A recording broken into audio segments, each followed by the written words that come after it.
You know, call making for me has always been about the ducks. Now, it's about the ducks, honker specs, and our culture. To me, the culture of waterfowl hunting is about our shared values, respect, beliefs, traditions, knowledge, and it's that underlying sense of connection that all waterfowlers share. This is the Ducklander Podcast, and I'm Bobby Hayes. Hey, how's everyone doing? I am Bobby Hayes. I own the Ducklander Call Company, and this is the Ducklander Podcast. I've been in debate a while on whether or not to do a podcast or not do a podcast. I know everybody's doing them right now, but I think it may have a utility. So, if any of you follow me on social, you'll know I do kind of a lot of long form postings. It'd be long form for Instagram, so it'd be a paragraph or two or a long paragraph.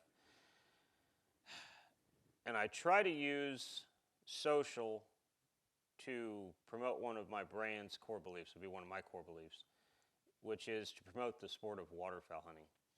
So what I try to use social for is to say I try to put my best foot forward as far as representing our culture on social media.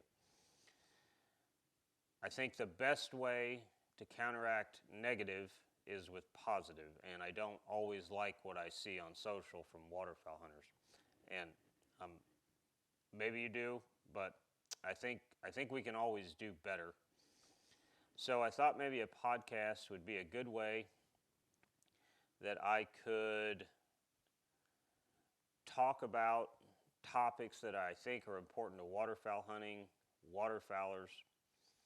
That would be a little easier for me than writing it down. I'm not the best writer in the world.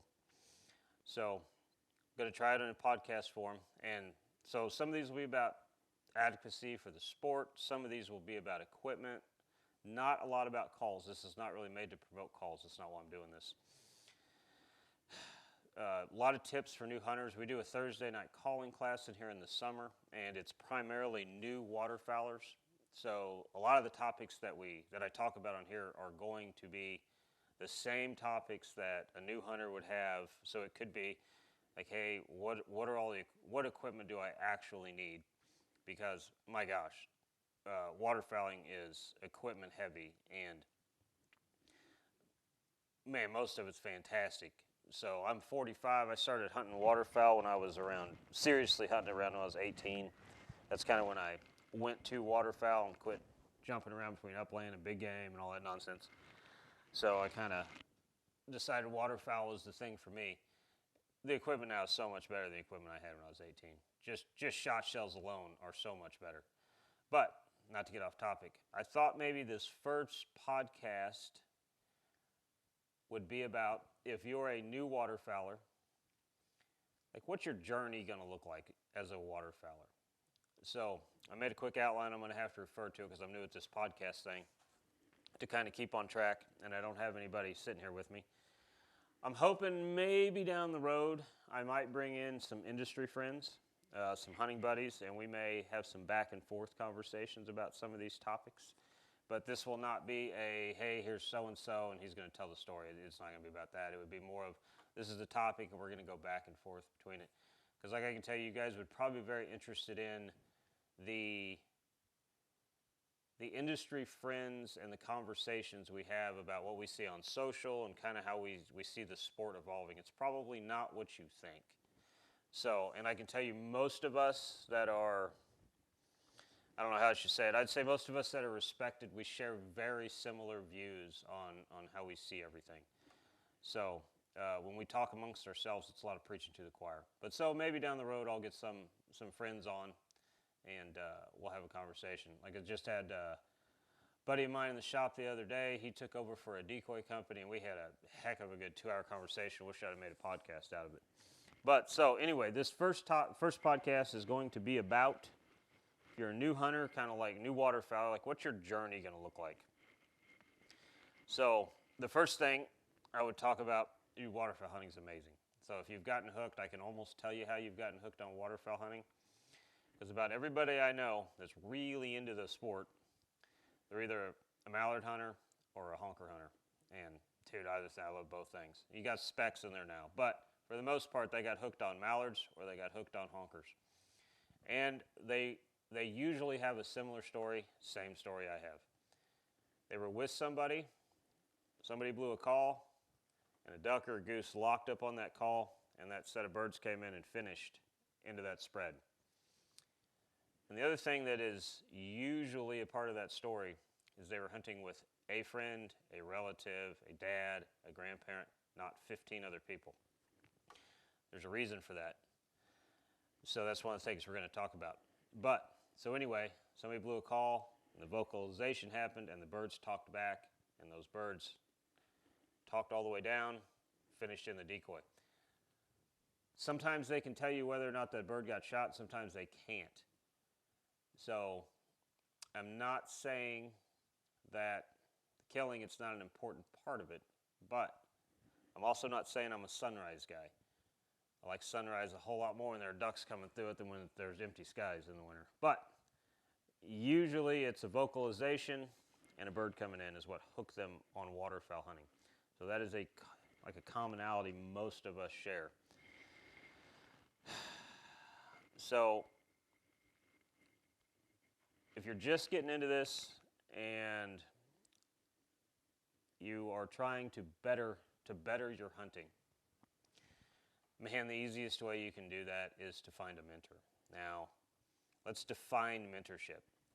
To me, mentorship means, and I'll tell you why in a second, to me, mentorship means somebody is teaching me how to call, somebody is offering advice maybe on where to go, not an exact spot, but an area, and maybe not, but they are offering advice on equipment, but they are not taking you by the hand and sitting you in the spot where you're going to kill the duck. That's great a few times. That's more of a dad-son, dad-daughter relationship, or, a guardian, grandparent, whatever. But if you've got somebody that hunts and you're trying to learn how to hunt, mentorship is offering, in my opinion, mentorship is offering advice and then sending you out the door to go figure it out yourself. You're just trying to have a helping hand in the situation to kind of hurry you along. Speed the process of learning up because it's a hard process. So the reason I'm saying that is I have never met a killer, and let me define that word because it gets thrown around. To me, killer is a respectful word in waterfowl. Killer means I can hand you a box of shell and you can feed a guy for a week. That's a killer. It means you have woodsmanship. It means you have vast knowledge and respect of what you're chasing. So that to me means, yeah, that guy's a killer. So, how do you become one? Well, like I said, a mentor is great. I've had them. I had an old boy that used to make calls named Mike Keller that taught me how to blow a duck call, and I had some family members that hunted. But I'm going to tell you this. The most important aspect of becoming a proficient waterfowler is hunting solo. You will never learn more than when you hunt by yourself. Everything you do when you're by yourself is on your shoulders. You bear the weight of success or failure. So I would encourage you, I don't care if you're hunting public marshes, if you're hunting ponds, if you're hunting grainfield, I don't care where you're hunting. It makes zero difference to me. The new hunter, hunting a private field is not much harder than hunting a public marsh, other than competing with less people. That kind of depends on the area.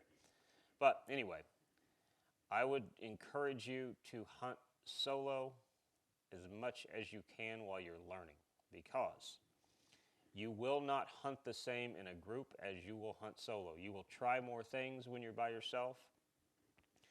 You know whether or not you shot the bird. You know whether or not your calling called the bird in. You can change up how you're doing something in an instant. It's up to you when you're by yourself. You can move. You know whether you spooked the bird off from your movements. Whenever you get more people involved, you really don't know if it's you or if it's them. So by and large, like I said, I've never met a killer who has not spent a heck of a lot of times in a blind, in a marsh, in a crop field, in a layout blind, whatever, by themselves killing waterfowl.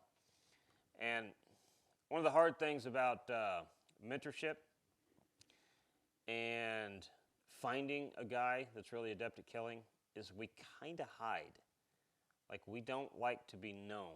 That's kind of the idea of it, right? Like, you should be able to hunt at a public place for a long time with anybody knowing you're there. That's generally the guy that you want to find. Now, he can be hard to find. You ain't hunting with him. So you're looking more for advice than you are to somebody to take you out. But by yourself teaches you how to scout. Like I said, I don't care if it's on public or private. You got to learn how to scout. Scouting is probably 80% of the game after you get calling, hiding. I'm going to call hiding woodsmanship, and the rest of it down. It pretty much becomes to scouting and knowledge of the animal. So that is the other thing that hunting solo teaches you, and it teaches you multiple things, but two of the most important things, like I said, it teaches you exactly what you did wrong, because you're going to have a lot of failure, and you got to know what the failure is in order to change it. But the other thing it does is you need respect for the birds you're hunting. Now, that can be taken a lot of ways, but what I mean by that is you need knowledge. You need to know where they roost, where they loaf, what time of the day, what do they eat, what time of the year do they come down. That can be, I know that sounds basic to everybody that hunts, but it's pretty hard to shoot a duck when it's not there because it hasn't migrated yet. So you need to know weather, migration, you need a lot of stuff.